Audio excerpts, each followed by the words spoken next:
دو کلمے ہیں، ایک کلمہ ہے سبحان اللہ و بحمدہ اور دوسرا کلمہ ہے سبحان اللہ العظیم۔ حبیب بتا میرا رب، یہ دو کلمے اللہ کو کلمے محبوب ہیں۔ حبیب بتا میرا رحمان کا مطلب یہ ہے کہ اس کا پڑھنے والا اللہ کو حبیب بتا میرا رحمان، یعنی جو ان دو کلموں کو پڑھے اس کا پڑھنے والا رکھو۔ اور ظاہر ہے کہ ادائیگی میں زبان پر یہ آسان ہے، اور ثقیل ادانے میں میزان، اور میزان میں بہت یہ میزان، یہ جس پر یہ دو کلمے بہت بھاری ہوں گے، میزان کے حوالے سے معلوم ہے آپ کو، میزان جو حشر میں لگایا جائے گا وہ کیسا ہوگا؟ حضرت داؤد علیہ السلام نے ایک بار یہ ربی بارگاہ میں خواہش ظاہر کی کہ مولا وہ جو حشر کے میدان میں میزان لگائے گا وہ میزان کیسا ہوگا، اسے میں دیکھنا چاہتا ہوں۔ اللہ نے اپنے نبی کے بعد ان کی خواہش کی تکمیل کے لیے فرشتوں کو حکم دیا، اور آپ نے اس میزان کو دیکھا تو کیا دیکھا؟ اس کا ایک حصہ مغرب کی طرف، دوسرا حصہ مشرق کی طرف۔ وہ دیکھ کر اتنا بڑا میزان ہوتا ہوگا، غش کھا کر گر گئے۔ جب ہوش آیا تو رب سے پوچھا، مولا تیرا یہ میزان اتنا بڑا ہے تو اسے بھرے گا کون؟ کون بھر سکے گا اتنا بڑا میزان؟ تو اللہ نے فرمایا، اے میرے نبی، جس سے میں راضی ہو جاؤں گا اگر اس کے پاس ایک کھجور کے دانے کے برابر بھی ثواب ہوگا تو اس سے میزان اور بڑھا۔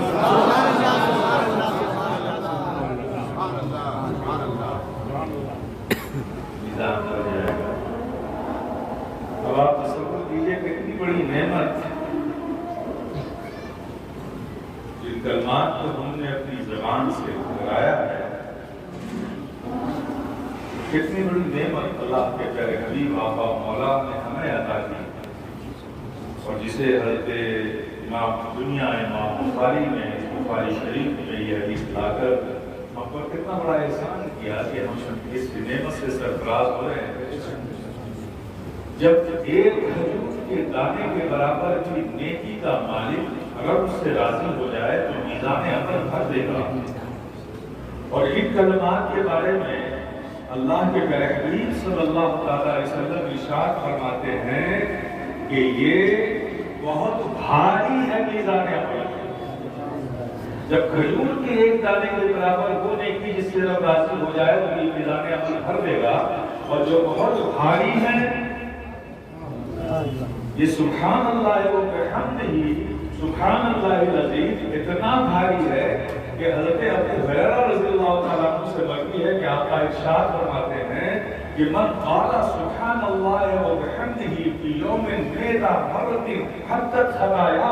وإن كانت ضبط البحر مثل ضبط البحر۔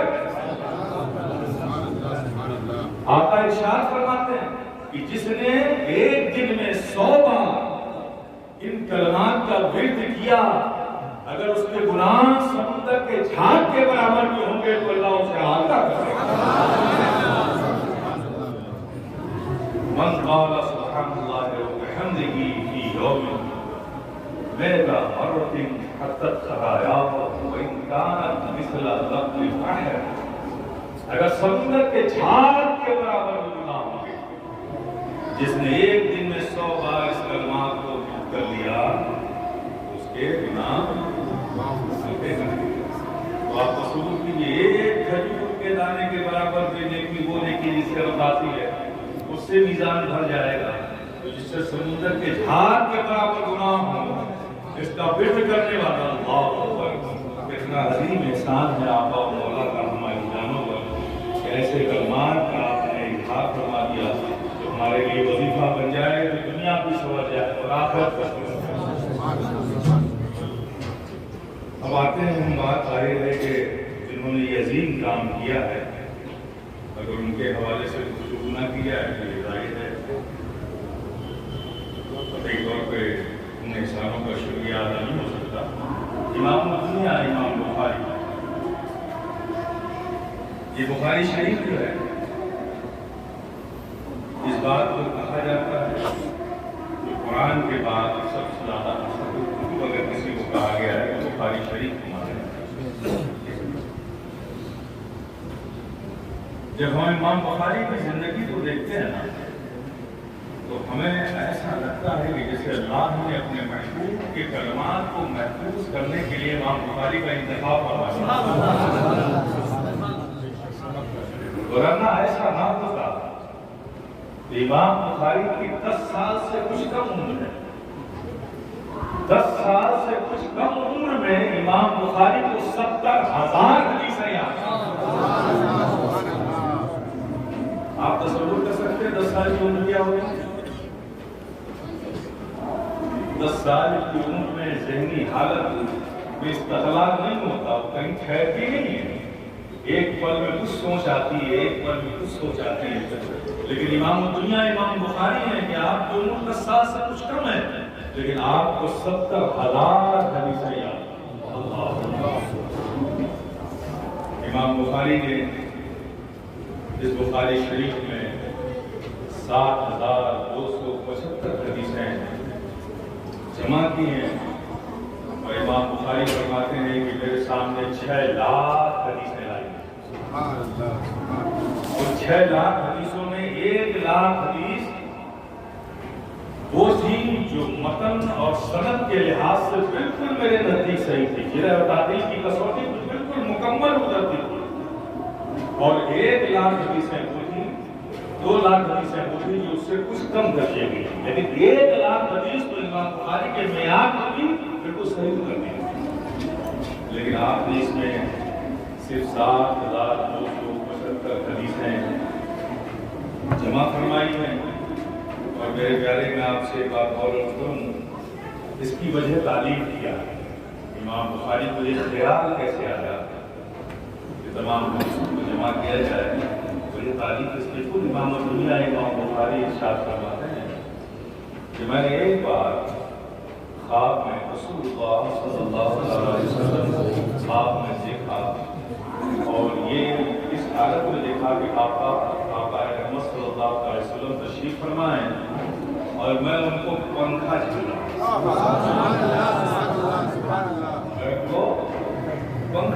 ہوں۔ جب میری آنکھ کھلی تو میں نے بصرہ کے شیوخ سے اور تمام لوگوں سے پوچھا اس خواب کی تعبیر جاننا چاہیے، تو سب نے اس خواب کی تعبیر یہی بتائی، اس خواب کی تعبیر یہ ہے کہ تم رسول اللہ صلی اللہ علیہ وسلم سے جھوٹ کو الگ کرو گے، جو ان کے ساتھ وہ جھوٹ وابستہ کریں گے، گڑھ کے حدیثیں آپ کو روایتوں کے ساتھ بنائیں گے، تم ان سب چیزوں کو الگ کرو۔ میرے پیارے، اب اس خواب کی تعبیر کا اثر دیکھیں۔ امام الدنیا امام بخاری رضی اللہ تعالیٰ عنہ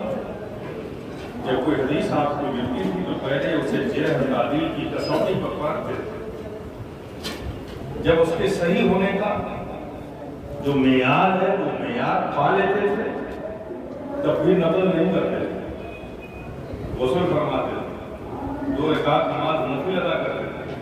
پھر استخارہ فرماتے تھے، جب قبل قلب کا رجحان اس کے صحیح ہونے پہ ہو جاتا تھا تب اسے نقل فرماتے تھے۔ یہ احتیاط تھی امام بخاری،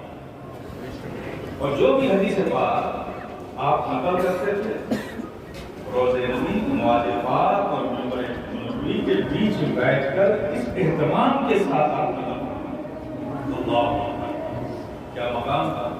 اب ظاہر ہے اتنا عظیم کام کے لیے، اتنے عظیم کام کے لیے رب نے آپ کا انتخاب کیا تھا تو آپ کو ذہانت میں بڑا کی عطا فرمائی، قوت حافظہ کا تو جواب نہیں، اس قدر قوت حافظہ تھا کہ آپ کے بچپن کے ایک دوست، بچپن کا زمانہ، بچپن کے عاشق ابن اسماعیل، محمد ابن اسماعیل، یہ بچپن کے آپ کے دوست ہیں، تو یہ دونوں حضرات اور بھی ان کے ساتھی بصرہ کے محدثین اور مشائخین کی بارگاہ میں جاتے تھے، حدیث کی سماعت کے بیٹھتے تھے اور حدیث سنتے تھے۔ تو جتنے ان کے دوست تھے، ہاشم بن اسماعیل یہ بھی نوٹ بک اور پین لے کے جاتے تھے، اور بھی دوست ان کے پاس، لیکن امام بخاری کچھ نہیں لے کر جاتے، نہ کاپی ہوتی تھی نہ قلم ہوتی تھی، جاتے ہوئے چپ چاپ سنتے چلے جاتے۔ 12-14 دن ہو گیا اور آپ نے ہاشم بن اسماعیل کہتے ہیں بھائی آپ کیوں جاتے ہیں وقت ضائع کرتے ہیں؟ آپ تو جا کر کچھ نوٹ بھی نہیں کرتے، کچھ لکھتے بھی نہیں ہیں، صرف جاتے ہیں، سنتے ہیں، چلے جاتے ہیں، تو ایسے جانے سے کیا فائدہ، کیوں وقت ضائع کر رہے ہیں؟ امام بخاری نے اس میں پوچھا تھا کہ آپ کو لگتا ہے کہ وقت ضائع کر رہے ہیں؟ تو ٹھیک ہے، جو آپ نے آج تک حدیثیں نوٹ کی وہ نوٹ بک لے آئیے، وہ نوٹ بک لے کر آئے، آپ کھولیے نوٹ بک۔ تو پہلے دن سے لے کر اس 15ویں دن تک جتنی حدیثیں ہاشم بن اسماعیل نے اپنی نوٹ بک میں نوٹ کی تھی بالترتیب، جو پہلی حدیث سنی تھی وہاں سے لے کے جو آخری حدیث تھی بالترتیب امام الدنیا امام بخاری نے زبانی سنا۔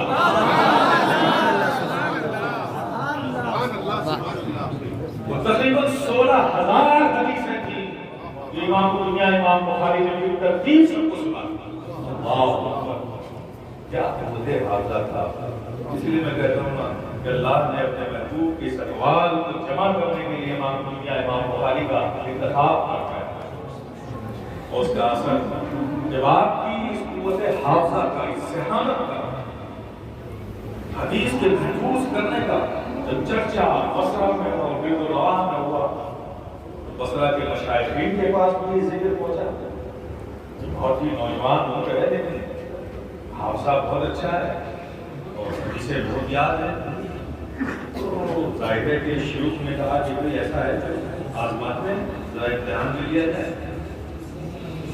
تو ایک مشاورت کی آپس میں، ایک مشورہ کیا آپس میں، 10 لوگ چنے گئے مشائخین میں، اور سب نے اپنے اپنے ذمہ 10 حدیثیں لی، اور یہ بات طے پائی کہ اس حدیث کی سند اس متن سے جوڑا جائے، اس متن کو اس سند سے، یعنی سب الٹ پھیر کر دو،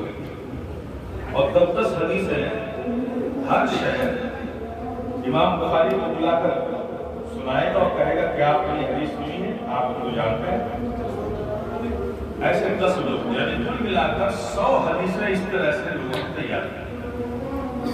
اب ظاہر آپ کی شہرت تھی، عوام میں تھی، سارے شیوخ بھی بیٹھے رہے تھے، اور چونکہ سارے وہ سینئر کے شیوخ تھے، معدب ہو کے امام بخاری صاحب کی نشست میں بیٹھ گئے۔ ایک شیخ کھڑے ہوئے، انہوں نے کہا کہ میں حدیث پڑھتا ہوں، 10 حدیث آپ بتائیے کہ آپ نے یہ حدیث سنی ہے، اس کا متن اس میں، اس کی سند اس میں، ایسے الٹ پلٹ کر کے ہو گیا۔ تو ہر حدیث کے بیان کے بعد امام بخاری کا نہیں، میں اسے نہیں جانتا، دوسری میں نہیں جانتا، تیسری میں نہیں جانتا، اس طرح سے 100 حدیثیں امام بخاری کو شیوخ نے سنا دی، 10 شیوخ نے، لیکن ہر حدیث کے جواب میں امام بخاری کے فرمائے سے میں نہیں جانتا۔ عوام کی حیرت ہے، اتنی حدیثیں انہیں یاد تھیں لیکن 100 حدیثوں میں سے کسی کوئی ایک حدیث امام بخاری نہیں جانتے۔ ایک لوگوں میں آپس میں جمہوری شروع ہو گئی، امام بخاری پہ کھڑے ہوئے کہ میں اپنے گستاخی کی معافی چاہتا ہوں، آپ لوگوں نے جس سند اور جس متن کے سے آپ نے حدیثیں سنائی انہیں تو میں نہیں جانتا، لیکن ہاں اب اس طرف جو پہلے شیخ نے پہلی حدیث پڑھی تھی، حضور آپ نے جو پہلی حدیث بیان کی تھی اس کو میں اس سند اور اس متن کے ساتھ جانتا ہوں۔ اس طرح سے آپ نے 100 حدیثیں بالترتیب صحیح سند اور صحیح متن کے ساتھ ان شیوخ کو پڑھ کر سنا۔ کیا امام بخاری کا حافظہ تھا، آپ تصور کیجیے میرے پیارے، یہی وجہ ہے کہ بڑے انعامات بھی ہیں، بچپن میں سب تکرار حدیثوں کو یاد کر لینا، آپ تصور کیجیے۔ امام بخاری کے حوالے سے یہ بات یہ مشہور ہے کہ جب آپ وصال ہوا اور آپ کی تدفین ہوئی، جب آپ کی قبر پاک پر مٹی ڈالی گئی تو مٹی کا ڈالنا تھا کہ مٹی سے مشک کی خوشبو۔ اس زمانے کی مٹی کی خوشبو کے لیے گھروں میں لے جاتے تھے، گھروں میں برتنوں میں رکھ دیتے تھے، پورا گھر خوشبار ہو جاتا۔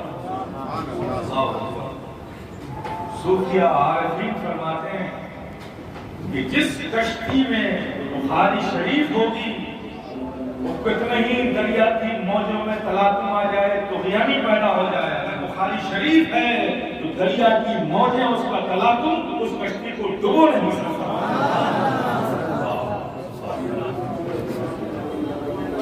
یہ اس کتاب کی بڑی فضیلت ہے اور اسے صرف ایک یاد رکھیں آپ کہ اسے امام بخاری نے پہلے ہی ہدایت کر دیا، جب آپ نے پہلی حدیث پڑھی ہوگی وہی ہدایت کر دیا۔ باپ کیا بانا کیف کان بدء الوحی، نبی کریم صلی اللہ علیہ وسلم پہ وحی کا نزول کیسے ہوا، باپ یہ بانا۔ اور پہلی حدیث کیا ہے، انما الاعمال بالنیات، کیا مطابقت ہے دونوں، کوئی مطابقت ہے؟ وحی کا نزول کیسے ہوا، یہ باپ باندھ رہے ہیں اور حدیث لا رہے ہیں کیا، انما الاعمال بالنیات۔ دراصل امام بخاری نے پہلی حدیث لا کر ہر اس بخاری شریف کو پڑھنے والوں کو یہ مزاج دے دیا کہ سنو، اسے صرف ایک علم اور فن کے اعتبار سے نہ پڑھنا، چونکہ علم منزل مقصود نہیں ہوتا، علم کا حصول منزل مقصود نہیں ہوتا بلکہ علم عمل کا زینہ ہوتا ہے، علم عمل کا زینہ ہوتا ہے، عمل کے لیے زینہ ہوتا ہے، اور عمل بھی اس وقت تک مؤثر نہیں ہوتا جب تک کہ نیت میں اخلاص نہ ہو۔ اے بخاری کے پڑھنے والوں، جب تم بخاری پڑھنا تو اپنی نیتوں میں اخلاص رکھنا، محبت رکھنا، احترام رکھنا، ادب رکھنا، تو یہ بخاری تمہاری زندگی کو بھی روشن کرے گا اور تمہارے ذریعے ساری دنیا کو روشن کرے گا۔ تو اس کو پڑھنے سے پہلے رضا الہی کا جذبہ ہونا چاہیے، آقا کی محبت ہونی چاہیے۔ امام بخاری ہر حدیث کو نقل کرتے تھے اور نقل کرنے سے پہلے وضو فرماتے تھے، نفل ادا کرتے تھے۔ امام بخاری نے مزاج دے دیا کہ قرآن کی تلاوت کے لیے تو باوضو ہونا واجب، یہ احکام شریعہ ہے، لیکن یہ عشق کے قانون میں یہ بھی واجب ہے کہ جب نبی کی حدیث پڑھی جائے یا لکھی جائے تو بھی باوضو ہونا چاہیے، باوضو ہونا چاہیے۔ مزاج امام بخاری نے دے دیا۔ الحمد للہ بخاری شریف کی آخری حدیث آپ نے سماعت کر لی۔ اللہ پاک آپ لوگوں کی زندگی میں اس کی برکتیں، اس کا فیض مولا کریم عطا فرمائے اور آپ لوگوں کی زندگی میں بہتر سے بہتر ہو۔ چلیے آپ لوگ بھی سب پڑھ لیجیے، میں ان کلمات کو پڑھتا ہوں، آپ لوگ اسے دہرا لیجیے۔ بسم اللہ الرحمن الرحیم، سبحان اللہ و بحمدہ، سبحان اللہ العظیم، سبحان اللہ و بحمدہ، سبحان اللہ العظیم۔